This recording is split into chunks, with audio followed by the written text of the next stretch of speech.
Welcome friends. Lok Sabha ভোটের ক্ষেত্রে যদি টেস্ট ভোট হয় এবং যদি দেখা যায় যে ভোটার মিথ্যা অভিযোগ করেছে, মেশিন ঠিক আছে, সেক্ষেত্রে ভোটারকে পুলিশের হাতে তুলে দিতে হবে, কি ফর্ম ফিল আপ করতে হবে, এইটা আপনারা অনেকে প্রশ্ন করছেন। এখন দেখুন, চ্যালেঞ্জ ভোটের ক্ষেত্রে আলাদা একটা ফর্ম আছে, স্টেশন হাউস অফিসারকে উদ্দেশ্য করে একটা চিঠি লেখার বিষয়, এবং তার একটা কাউন্টার পার্ট আছে।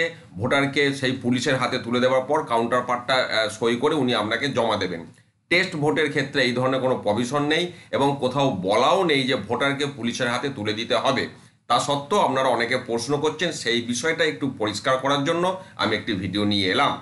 ভোটার যখন টেস্ট ভোট দিতে সম্মত হবেন, তখন প্রথম কথা হচ্ছে যে অ্যানেক্সচার 17 যেটা টেস্ট ভোটের ডিক্লারেশন, সেটা আপনাকে ভোটারকে দিয়ে ফিল আপ করাতে হবে।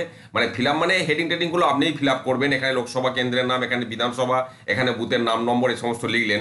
এবার ভোটারকে এখানে দেখুন 1 নম্বর পয়েন্টে যেটা লেখা আছে যে ভোটার স্বীকারোক্তি দিচ্ছে যে আমি ব্যালট ইউনিটে যে সুইচ টিপেছি আর ভিভিপ্যাটে যে স্লিপ প্রিন্ট হয়েছে সেখানে ক্যান্ডিডেটের নাম বা ছবি ইত্যাদি আলাদা। এটা হচ্ছে বিষয়।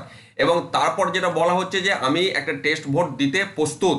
এবার 2 নম্বর পয়েন্টে এইটাই ভোটারকে ভালো করে বোঝাবেন যে যদি আপনি ভুয়ো প্রমাণিত হন, সেক্ষেত্রে আপনার সর্বাধিক 6 মাস জেল হতে পারে এবং সর্বাধিক 1000 টাকা আপনার ফাইন হতে পারে, অথবা দুটোই হতে পারে। এটা কিন্তু এইটা এখানে বলা আছে, আপনি এইটা ওনাকে সতর্ক করবেন। তারপরেও যদি উনি টেস্ট ভোট দিতে চান, তখন ফর্মটা ফিল আপ করবেন, ভোটারকে দিয়ে এখানে সই বা টিপছাপ নেবেন, ভোটারের নাম, তার বাবার নাম, ভোটারের পার্ট নম্বর, সিরিয়াল নম্বর, এবং সেকেন্ড এন্ট্রিটি যেটা টেস্ট ভোটের হচ্ছে ফর্ম 17 এতে, তার সিরিয়াল নম্বর, ডেট, এবং আপনি সই করবেন, ডেট দেবেন, ডিস্টিংগুইশিং মার্ক দেবেন, ওপরে একটা ডিস্টিংগুইশিং মার্ক দেবেন। এইবারে আমার যেটা বক্তব্য, যে ভোটার ভুয়ো, তার আপনি ডিক্লারেশন ফিল আপ করালেন। এবার আপনার এখানে এরপর কিন্তু আর কিছু করণীয় নেই, কারণ নির্বাচন কমিশন আপনাকে আর কোনো ক্ষমতা দেননি।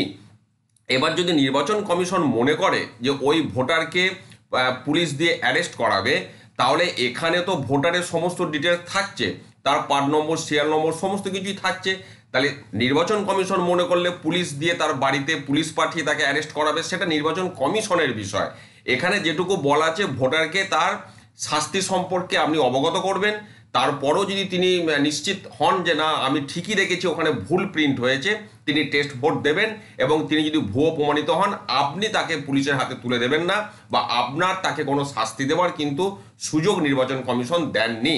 এই বিষয়টা আমি পরিষ্কার করলাম, কারণ আপনারা অনেকেই এটা জানতে চাইছেন, চ্যালেঞ্জ ভোটের সাথে একটু মিশিয়ে দিচ্ছেন ব্যাপারটাকে। তো একটু পরিষ্কার করার জন্য আমি এই ভিডিওটা নিয়ে এলাম। ভালো থাকুন, সুস্থ থাকুন, ধন্যবাদ।